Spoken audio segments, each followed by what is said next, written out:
conservative, constitutional. It's the Andrew Cooperrider Show, keeping you informed on what's going on right here in Kentucky. Today on the Andrew Cooperrider Show, as more and more talk goes around about Biden stepping down and Beshear possibly being a replacement for him on the ticket of some sort, whether that be as president himself running or vice president to Kamala Harris, we see the Kentucky media really reaching to try to make it happen, right? Of course, they really want to be the ones to break the story here. There was a pretty important hearing in the state legislature this past month regarding illegal immigration in Kentucky and the security of our elections, as well as what is the actual cost to Kentuckians from the illegal immigration going on at the southern border. Well, Representative John Hodgson will be joining us. He was a part of that hearing, so he'll be joining us. I'll ask him a few questions about what happened there, and also about why he is sponsoring a fundraiser for a House rep that's running in Lexington, but he's running a fundraiser for him up in Louisville. Why does he support this person so much, and why is it important? Why should everybody care? Well, we'll be digging into that as well. Then finally, I marched in the 4th of July parade in Lexington with the Republican float. I'll share with you some takeaways from that. And we have a bit of good news coming out of Louisville. So we'll have all that and more today on the Andrew Cooperrider Show.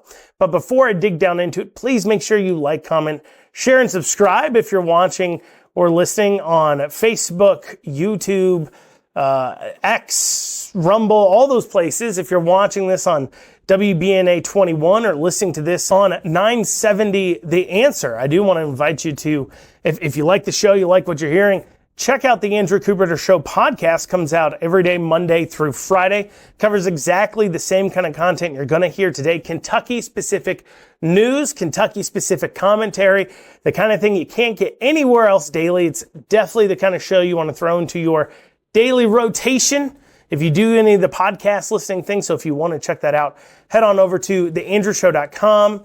Once again, that's theandrewshow.com, and hit the Listen Now tab, and it'll show you all the great places to go ahead and listen. But without further ado, let's dig down into it. So an EF1 tornado, actually 2 tornadoes, hit Louisville. And while Beshear was on site, of course, several of the media took it as an opportunity to ask him about his presidential dreams, whether or not he'll be running for president to replace Biden on the ticket, or what the situation is. Because the Kentucky media so badly, they want to be the ones to break this big old story nationwide. They have an opportunity, they have an angle to be able to do it. So they're going to just constantly keep asking and try to make a bigger story about it than maybe it should be. Because, listen here. Here's Alex Akisto. She asked him about running for president. She's a reporter. Let's hear what he had to say. So, as you said, he has to choose not to run again. You've said during your re-election campaign, and even since you were re-elected, that you would serve out your full term. Is that still how you feel with all the speculation as you potential VP if he steps down? I love being governor of the Commonwealth of Kentucky. I plan on continuing to be governor of the Commonwealth of Kentucky. I'm not going to speculate on this, is he running or is he not, because he says he's running. The only way I would ever consider anything other than this job, which I love, is if I felt that I could help this Commonwealth in special and important ways.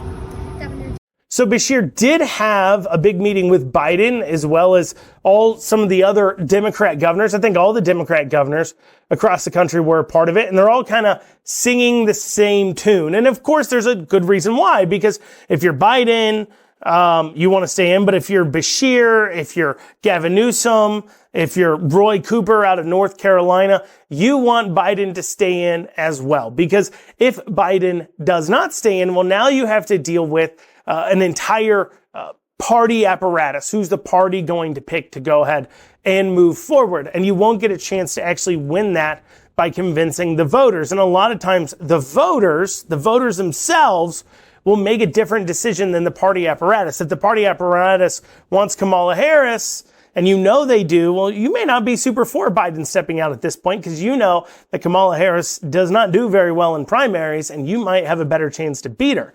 And so for that reason, you may say, you know what? I want Biden to stay in. And if you're somebody like Andy Beshear, you also want Biden to stay in because the entire pitch for you after he loses to Trump, if he does, assuming he does, if that's what you're thinking, well, then you can say in 4 years, after right as your governor's term is ending and you're maxed out from there, well, you can turn around and say, look, I can be the savior of the Democrat Party. I can bring back those voters in the rural South that we lost.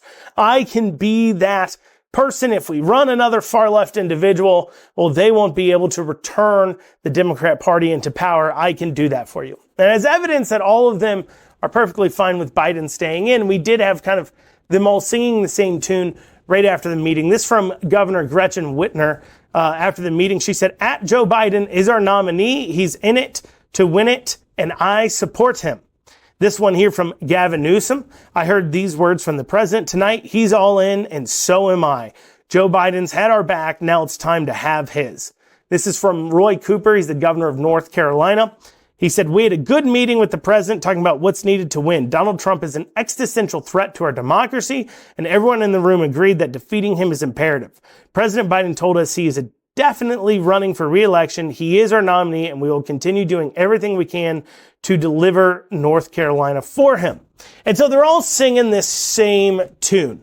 And it makes a lot of sense, right? But one of the people who we've seen the media pushing a lot is Kamala Harris. And of course, they've been saying that, well, Kamala Harris will pick Beshear to be her running mate. That's a possibility that the Kentucky media is floating around. And that's not going to happen, okay? Kamala Harris is going to pick Roy Cooper. She will pick a white guy to run with her to even it out. I make no doubt about it. That's how DEI systems work. They're thinking about those things. But Roy Cooper is the governor of North Carolina. North Carolina is a lot more in play than Kentucky is. From just a sheer strategic standpoint, you would go with Roy Cooper if you're Kamala Harris to go ahead and run beside you, not Beshear. And so Reuters and Ipsos did some polling on some different candidates that are trying to run or being talked about running: Beshear, Kamala, Roy Cooper, Gavin Newsom, Gretchen Whitmer, and they did some polling to see if any of them could do better. And this is a reason why I think, honestly, Biden may stay in, is because the only person who did better than Biden against Trump is Michelle Obama. And so for all these people wringing their hands saying, "Oh, Biden, you need to leave, you're going to cost it for us," well, Biden can sit there and claim, "Well, look at the polling." And the Biden family, I don't think Biden himself is really making any claims. But you can say, look at the polling. Nobody's even polling as well as I am. I'm our best shot to get rid of Donald Trump, and this proves it. But in that polling, they did poll on Beshear, and of course, he did worse than Biden against Trump. What's interesting is over 70% of Democrats in this poll actually said they had no idea who Beshear was, which makes sense, of course. Why would you know who the Democrat governor of Kentucky is? It's not exactly like he's had a lot of successes as a governor that ring out across the nation that is not being thought of by nobody's sitting there. No Democrat governor sitting there saying, "Beshear's really got it together, man. We need to do what Beshear's doing in our state." Because Beshear isn't actually accomplishing anything because he has a Republican supermajority legislator. That's probably why he's so well liked. Actually, there's an interesting poll run that the 3 most liked governors in America are actually governors that have legislatures that are of the opposite party, and they're mostly relegated to doing nothing. And that's why they're so popular, because they can rail against these things all they want to. But if you're a Republican, you like, okay, what he's doing because you're getting Republican policies out of Beshear. But if you're a Democrat, you like him because he's yelling about how he doesn't like those Republican policies. And so it kind of works both ways. But this didn't stop the ridiculous Kentucky media from making the following statement. WHAS said, a new Reuters Ipsos poll suggests many Americans would vote for Andy Beshear as president of the United States. Yes, I'm sure many Americans would vote for Beshear as president of the United States. I mean, after all, Democrats in New York voted for a literal dead guy 2 years ago. Like he literally died for Congress. He literally died like 3-4 weeks before voting day, and they voted for a dead guy over a Republican. So I'm sure there's a lot of Democrats out there that would literally vote for Andy Beshear just because he has a D next to his name. Literally millions of them. Well, coming up after this, we'll have John Hodgson joining us. We'll have that after this short break. Are you a product, service, or business trying to reach conservative Kentuckians? Well, the Andrew Cooperrider Show can be exactly what you're looking for. Unlike anything else out there, the Andrew Cooperrider Show reaches conservative Kentuckians statewide through radio, TV, podcasting, social media, as well as email. Reach out to the Andrew Cooperrider Show to see if we have a marketing package that fits your budget. Reach out to the Andrew Cooperrider Show at theandrewshow.com. Once again, that's theandrewshow.com. You can hit the contact tab, or you can also email the Andrew Cooperrider Show at info@theandrewshow.com. Once again, that's info@theandrewshow.com. Let's be the marketing solution that your business has been looking for. And you're back with the Andrew Cooperrider Show. Earlier this week, I had a chance to sit down with Representative John Hodgson out of Louisville to talk about an important committee hearing that occurred in the Kentucky Legislature last month. Let's head on over to that interview and take a listen. And welcome, everybody. I'm joined by Representative John Hodgson from District 36 in Louisville to discuss some important things. An important hearing was held in a committee that he's a member of that I wanted to take a second to go over with him. John, thank you so much for joining us today. Thanks for having me, Coop. Absolutely. As always, you're always welcome on the show to weigh in on different things. And I had reached out to you because I saw an interesting committee hearing you were a part of that really dug into illegal immigration. What committee hearing was that exactly? What committee was that? And then what was the reason to dig into this in the first place? Okay, so this was the Interim Joint Committee on State Government back on the 18th of June. And the chairman sets the agenda for that meeting. But I think they read the tea leaves a little bit. They know what people are interested in, what people are talking about, and this has been kind of a hot topic. And we do have a ballot measure for a constitutional amendment regarding this subject coming up this fall. So I think it was a great thing to cover. On the agenda, we called in half a dozen state agencies to ask them, what are you doing to make sure that we're handling this illegal immigration issue properly? We're identifying these people. We're making sure they don't get in the system and they can't vote. And also too, how much are they running up the bills on us too? I mean, that's an important thing to know. Like, is this, how much is this costing us? What kind of answers were you able to get from these departments? So, got some good answers from some people and some scary answers from others. But Michael Adams and Secretary of State and Karen Sellers from the Board of Elections, they came in and talked, and they went through their process in the voter registration system, making sure that someone has the proper credentials and has sworn on the form that they are, in fact, a U.S. citizen to get registered. In addition to that, they mentioned the bill that I wrote this year called House Bill 44 that puts in an extra process that if someone's been kicked off a jury because they weren't a citizen, that the administrative office of the courts has to communicate that to the Board of Elections so that we can get those people off too. If one branch of government finds out they've been removed for being a non-citizen, the other branch needs to know.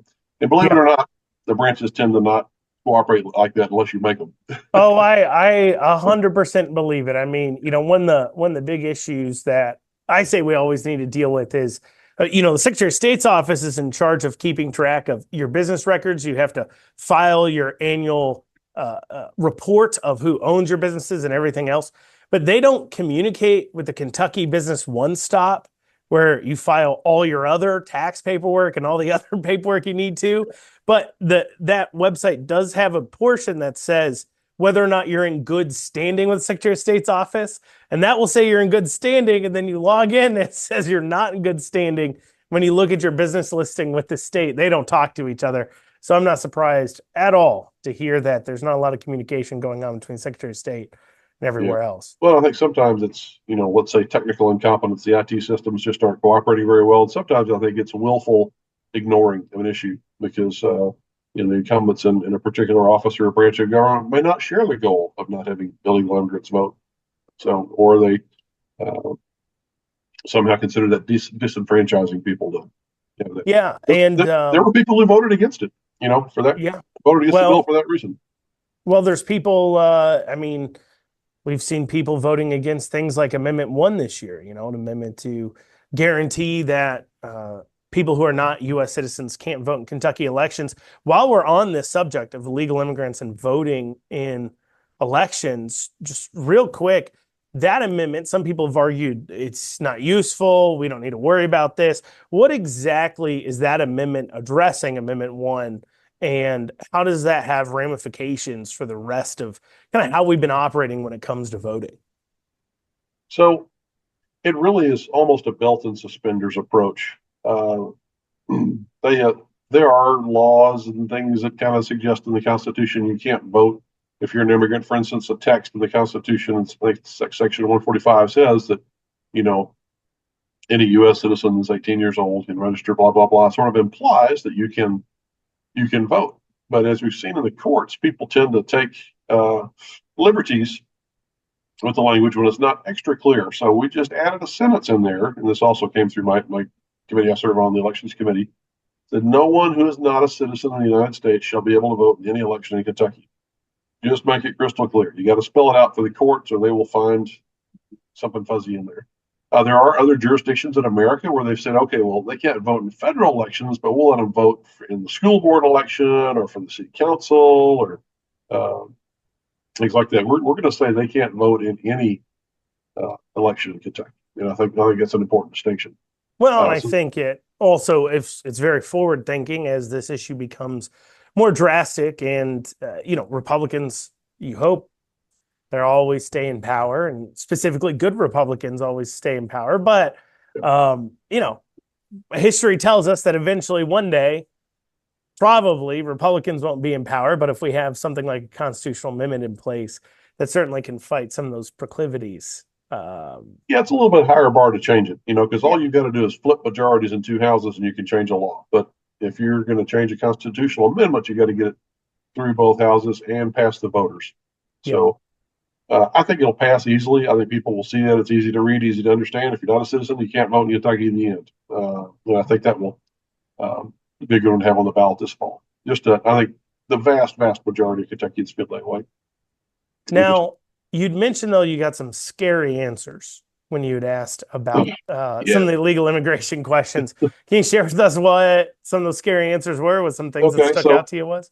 The Department of Education came in. We said, how much is it costing us to educate these illegal immigrants? And, the 170 different language groups that we have, particularly in Jefferson County. We're having to hire tutors and translators and all kinds of people. Now, real quick, a question for me and for our listeners to understand what I'm about to ask him. The SEEK formula is something that the state pays per student that does attend schools. So it's based upon attendance, and schools are paid out from the state a certain amount. I believe right now, it's about $4,300? Yeah, right in that neighborhood. Right in that neighborhood. So about $4,300 a student per year. Now, John, do schools get paid out of that SEEK formula for illegal immigrants attending school?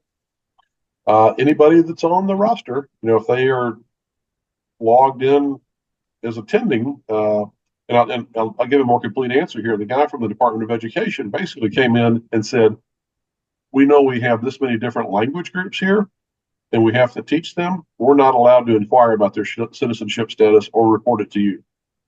So we are paying then at the state level. So this isn't just, those are federal dollars they're collecting up. When we talk about how every state's a border, what we're seeing is that this influx of illegal immigration is causing absolutely our state coffers, basically the money available for students in our K through 12 system, to be less just on even the SEEK side of things.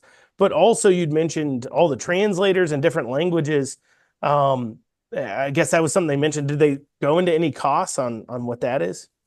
No, they were rather evasive with that, and didn't have the exact numbers. And I think that's a constituency. The educational establishment tends to be on the far left spectrum, and I think they don't want to ask those questions. Do you think they track it and didn't want to tell you, or do you think they don't even track it so they can't? I bet they don't track it. You can't tell what you don't know, and but there are three sources of funding for public education. The lion's share is at 10 or 15 grand per student that's raised from local property taxes, so that hits everybody in your county. And then there's the $4 grand or so that comes from the state. And then there's a smaller slice that comes from the federal government per student, and that comes with all kinds of hooks and things attached to it.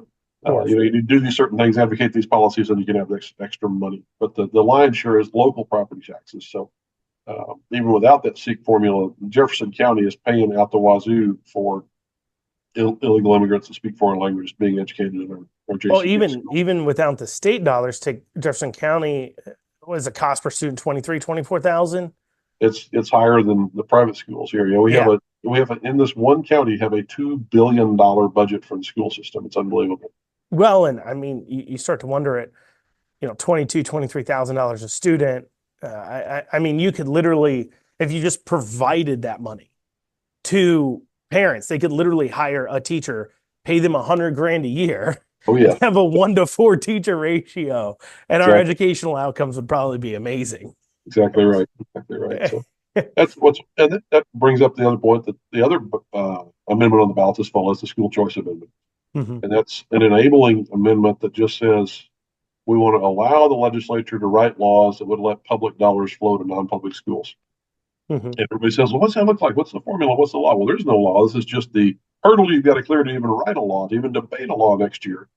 Right. So the real question being asked is, do you want to have the debate about school choice? If you desire to even have a debate, regardless of what that may look like, that could be, just simply charter schools, which charter school is a public school. Is a public school. It's privately operated based upon an agreement between normally the school board and a private group of how they will operate and what they will do. Charter schools are already legal in Kentucky. We just don't have any. Right. There's no funding mechanism. Exactly. Right? Yeah, absolutely. There's no way to direct money in their direction. Well, there is a way. The Department of Education and our current occupant of the governor's office don't want to do it, so they don't. Right. If a governor had the will, we would have two charter schools here. Right. Absolutely. And so, but there was an interesting stat that was brought up by, I think, a few of the school districts regarding how many of their students are English as a second language. So I want to go over that, but we are coming on a break. We got to take a short break, but we'll be back here with Representative Hodgson to discuss that and also talk about a few other things that are going around in our state. Bear with us. We'll be back in a few short minutes. Listen up, my fellow business owners, because I got to tell you about a business that's incredibly important to any company's operations, and that's Amston, A-M-P-S-T-U-N, Amston. It's out of Richmond, Kentucky, and they provide cybersecurity for commercial businesses, and they've got dozens of years of experience working with government and private entities alike. So reach out to Amston today. That's A-M-P-S-T-U-N.com, A-M-P-S-T-U-N, Amston. Reach out to them today. Tell them Andrew sent you over. And you're back here on the Andrew Cooperrider Show. Last segment, we were listening to that John Hodgson interview I had recorded earlier this week. We were digging into an important committee hearing. Let's pick back up with that interview here right now. Let's take a listen. And an interesting stat that had came up was about the growth of non-English speakers. Something I saw, I believe it was a Northern Kentucky school, just one independent school district, I think Covington Independent or something. In Northern Kentucky, 10 years ago, they had something like 120 English as a second language, and now they have over 700 students that are English as a second language. Did you see this kind of across the board from the education as they were talking? I think it's more concentrated in the big cities. I think Louisville has something on the order of 15,000 non-English speakers here. How many students go to Louisville? Around 100,000. So you're saying 15 to 20% of the students are English as a second language in Louisville? Yep. That's right. Yeah, that's Louisville very quietly has declared themselves a refugee city, something like that, for years, and we've got just thousands of people from individual countries that have all clustered together in certain neighborhoods and have been, let in under asylum visas and things like that. So there's a ton. Like I say, there's 170 different language groups in Louisville public schools. 170 different language groups. That's right. How do you overcome that as a teacher? I think it's a nightmare for them. I mean, ideally, what I think is every kid, task number one should be you need to get immersed and learn how to speak English. Right. Nothing else matters until you can speak English effectively in school. And but I think to get them there, they are having to use translators and tutors and things like that. You'd think at $23,000 a student, figuring out something like this. Like I said, I mean, you should be able to get this figured out. And it probably would help a lot with attendance too. I mean, attendance has been a big issue in many of these schools. Imagine you don't even understand what you're being taught. Exactly. How are you going to show up to school? And not only that, but imagine you don't understand what you're being taught, and the school cannot properly communicate with the parents to even let them know that their kids are missing classes. Right. Oh, I agree. That's why we launched a task force to get into JCPS and look at the way these 7 board members have managed this $2 billion behemoth and also mismanaged it. We've had the bus debacle. We've got continual tax increases. Educational standards keep sliding. Violence is out of control. So we're going to take a hard look at that with this task force and see if there isn't something need to be doing now, more. They struck some deal with TARC. Do you know much about that deal that they struck with TARC to be able to bus some kids to some areas? Yeah, so they had to cut. They can't hire enough bus drivers. Even with unlimited money, they can't find enough bus drivers to run all the routes that they wanted to. Well, it's not a money thing. I mean, based upon what I was seeing during some driver sick outs and things, right. There were some demands released, and money was not on the list.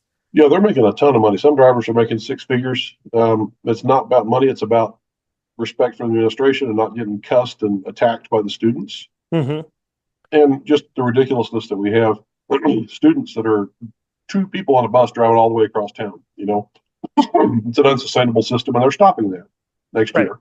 So they cut out a lot of routes. They basically said you're going to get a bus ride to your home school. And if you're going to a magnet school, find another way to get there. Interesting. And so that cutoff busing, obviously magnet school, you think that would cause a large amount of desire for school choice? Well, there's already a large amount of desire for school choice. It's just it's a difficult inertia to overcome because there's so much money involved. I mean, the whole city of Louisville, including roads and potholes and jails and everything else, is only $1 billion. The school system is double that. Right. And so when overcoming that kind of program, I mean, when we talk about the school choice amendment in Louisville, right? Obviously, I'm in Lexington, you're in Louisville, but we see, leading up into this, the general polling data has showed that especially urban areas have been generally very supportive of the idea of school choice. Do you think in that area they will be able to effectively convince a bunch of people to go against what's best for their kids, against what's best for students, against what's best for just everybody involved and individuals? Or are they going to be able to convince them, like, hey, you don't want to do this? Even though polling data priorly has shown that those types of areas like Louisville generally are for this kind of thing out of the schools. I mean, we're the only state for 3 or 4 states around that doesn't have some form of school choice. Everybody in the Midwest and the Southeast has it. Even New York has this, for Pete's sake. And it works great. Every time they try school choice, it improves student performance and it improves the public schools because competition is a good thing. And so I think people, if they have even a modicum of education on this, as opposed to just voting the way somebody tells them to, it should pass. This is the year to pass it. It really is. And we need to. There's money committed to doing an advertising campaign for that. Vote yes on Amendment 1 and Amendment 2. I think it's a good idea having both of those on there because everybody's going to look at Amendment 1. You go, oh yeah, I like that. I'm voting yes on that. And while you're on this page, let's vote yes on school choice too. Absolutely.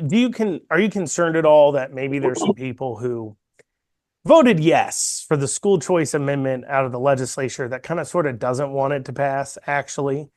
Because on our side of things, a lot of feedback I've been getting is, especially on the grassroots side of things, there hasn't been as much effort there. Is it who's steering the ship? Is it you're concerned about? It's hard to come up. It's hard to come up with the flavor of school choice that everyone loves unconditionally. And this amendment doesn't have a flavor. It's a necessary precondition to even have the debate. So we'll definitely lose some votes when we come to the floor with a specific recommendation for how to do school choice here in 25. But I think we've got the votes to pass. Okay.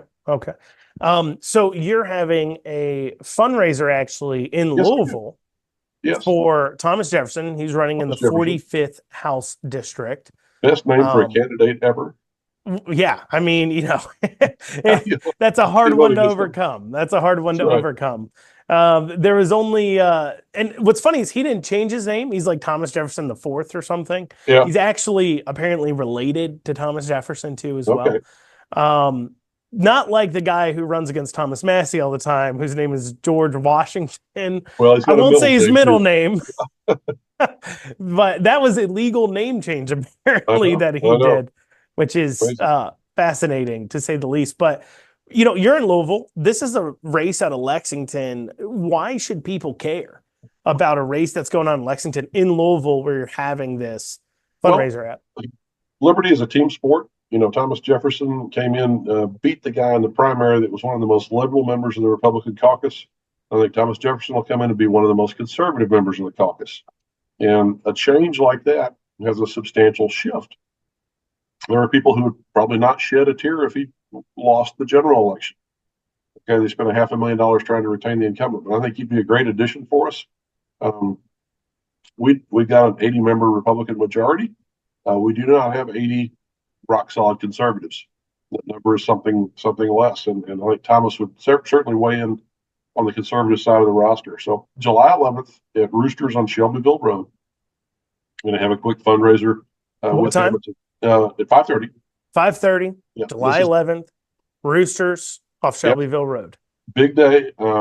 Trump is getting sentenced that day, so that'll dominate the news. But if you can make it over to see Thomas Jefferson, we'll be in that room having a little fundraiser for about a half hour, and then right after that, the regularly scheduled Tea Party meeting will occur in the same room. So, and he will be speaking at that. So you can do a meet and greet, shake his hand, find out what he's all about, give him a few coins, and then also stay for the Tea Party meeting. Stay for the Tea Party, yeah. It's meet a bunch of great conservatives in Louisville. Something that maybe people think doesn't exist.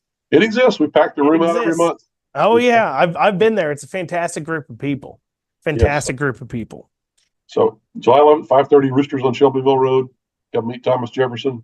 Hear what he has to say. Give him a donation. I think he'll be pleasantly. I guess I shouldn't say surprised since his name's Thomas Jefferson. But you'll like he's a great guy. Come on out, meet him. Roosters, July 11th, 5:30, Shelbyville Road. John will be there. John, thank you so much for joining us. Yes, sir. Thanks a lot. Absolutely. Till next time. We'll be back in a few short minutes. Lexington Overstock Warehouse is Central Kentucky's best source for stylish new home furnishings. Don't pay retail. With our low overhead operating structure and big name brands, we offer the absolute best values on new furniture for every room. Shop online anytime at LexingtonOverstockWarehouse.com or visit our weekends only showroom located at 156 West Tiverton Way. Right now, for listeners of this show, we're offering a special discount for our online customers. Use coupon code FREEDOM for an additional 10% off your online order today. Lexington Overstock Warehouse, low overhead equals really low prices. And you're back in this final segment of the Andrew Cooperrider Show. Once again, I want to thank John Hodgson, who had joined us last couple of segments talking about illegal immigration in Kentucky. Important and big issue. So if you missed it, you're just now tuning in, please head on over to theandrewshow.com. Once again, that's theandrewshow.com and hit the Listen Now tab to go ahead and see where else to listen. You can tune back in. And also, if you want to reach out to the show, questions, comments, concerns, feel free to email info@theandrewshow.com. Once again, that's info@theandrewshow.com. So this past 4th of July, I did a little bit of marching there in the 4th of July parade for a candidate here running locally. I don't just talk the talk, I walk the walk. And by walk the walk, I mean I do get out there and I volunteer for candidates I like. I think that's incredibly important. For those of you who are listening to this show, if you've never knocked a door for a candidate, you've never walked in a parade for a candidate, you've never made phone calls for a candidate, you've never donated money to a candidate before, please, please, please get involved. It's how you make a big difference. And I'm not telling you, don't even get involved for these national races. And a lot of times, most of these districts, especially in the generals, they have it wrapped up. What to get involved in at this point, past the primaries and a lot of these places, because the elections are kind of already decided, either get into competitive local races that matter, like city council races or house district races that are close, you can get involved in, or nonpartisan races that matter, like judges and other things. Or you can also find yourself getting involved for the Second Amendment on our ballot this year. It's the school choice amendment. You can go out there and push people to vote yes for that. So these are all different ways you can volunteer. And so while I was marching in this parade, I noticed something, and that is that the Lexington parade, much like the Louisville parade, much like many of these 4th of July parades across our nation, have been absolutely taken over, at least the social issues side of things have been taken over by leftist causes. You're not seeing as many just fun floats from companies anymore doing 4th of July, but you do see a whole lot of these kinds of political causes, basically mostly from the left. You might see the Republican float, but you're not going to see, generally speaking, another Republican float in a parade unless they're a candidate.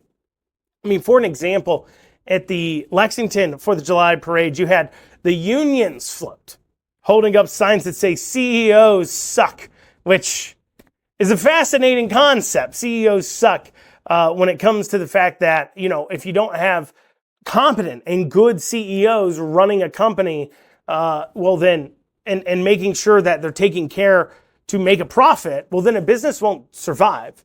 Even if a business just breaks even, it generally speaking won't survive. A business does have to make a profit to stay in business. And so if you're a blue collar worker, and I'm saying that because obviously this was a union, you do need a company that's run well to work for.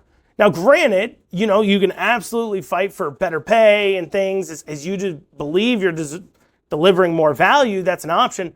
But just to say that CEOs suck blanket when literally a good CEO and a bad CEO might be the difference between you having a job or not, that's a pretty extreme thing to say. We also had tons of LGBTQ floats. We had a gay color guard. Of course, you had an LGBTQ pride float.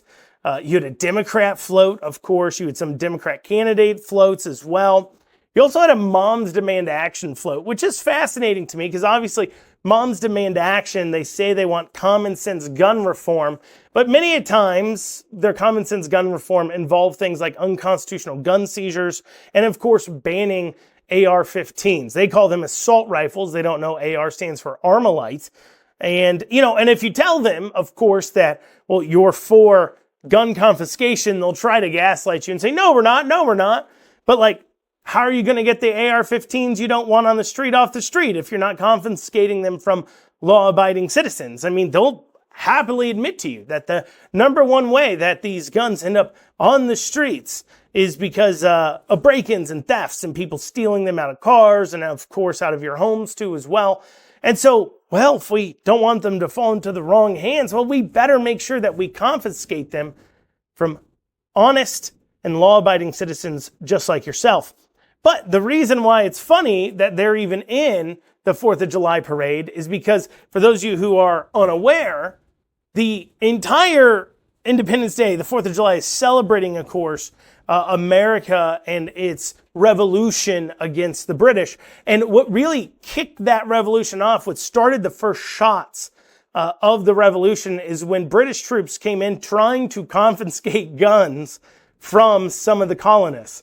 And so it's funny that a holiday where we're celebrating people dominating and winning on gun confiscations, you have Moms Demand Action marching in parades about it. It just seems like, do they realize what they're marching in, what they're celebrating here?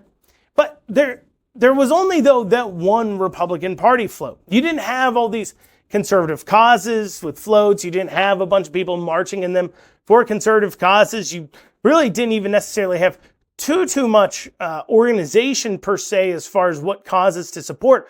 And what I mean by that is that the Democrat float in that parade was organized voting, yelling, vote no on Amendment 2, vote no on school choice. And there was no real conversation of that at the Republican float. And I was there. I guess I could have brought it up. I didn't even cross my mind. But the point is they have tons of grassroots efforts. Why is that? Well, I think this is a particular problem, especially in urban areas, whether you're in Louisville or Lexington, you'll see these things. And it's because I think the Republican parties there especially are having a real hard time engaging with the younger side and the grassroots of side. And I think there's a few things causing this. One, you have the state party who really doesn't care about the urban area Republican parties because, well, they have their power already, right? I mean, they're going to win in a landslide, most Republicans. They have 80% of the legislature, so they're not concerned about it. The state party's not concerned about it. Why waste time worried about these local elections in Louisville and Lexington? And so they don't particularly care. And then when you get into the local parties then themselves, you have an issue with the old guard. And I mean this both figuratively and literally. I mean, these are older people, like physically, but also their belief system is this very old guard belief system that we've seen the left destroy. And it's this idea that, we don't talk about politics. And maybe you all remember this growing up. I know I did. We were told, hey, you don't talk about politics, you don't talk about religion, and you don't talk about money. When you're talking with people, when you're visiting with people, you just have, of course, conversations with them, friendly conversations, leave politics out of it.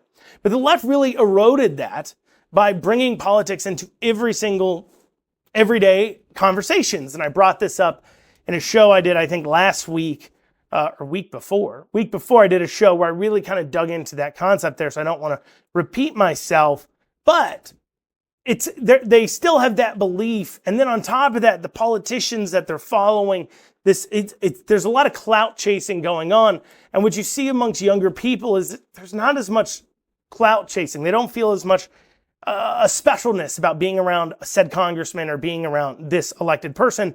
They care about what results are we getting, what conservative results are we going to be able to get done.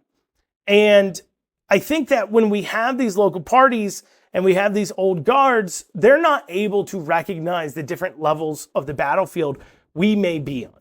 Because at one point, we may be fighting against each other in a primary for a state house race. But on the other side, we've got a liberal city council in Louisville, a liberal city council in Lexington. We need to come together to fight this. And we don't need to be internally fighting when it comes to a place where we don't even have a majority yet. Let's just get a majority handle. And you got to understand those different levels as a fight. I have no problem being against somebody in this primary and then going ahead and getting with them on city council races or school board races or other places where it's important. However, what I have found is many of these members of the old guard, the establishment Republican Party, they hold grudges. They get really offended about basic and simple things. And until that changes, you're going to keep running off those people who'd most get involved in the party. Now, I did say I had some good news, so I want to hit that real quick. The abortion facility in Louisville, the women's clinic there that shut down in 2022 with the overturning of Roe v. Wade, it's getting demolished. They're building a new skyscraper there. That tells you that we are able to win this fight. Well, y'all, that's what we got time for today on the Andrew Cooperrider Show. Hope you all tune back in with us tomorrow on the podcast form. Head on over to theandrewshow.com, hit the Listen Now tab to see just where you can tune in for tomorrow's show.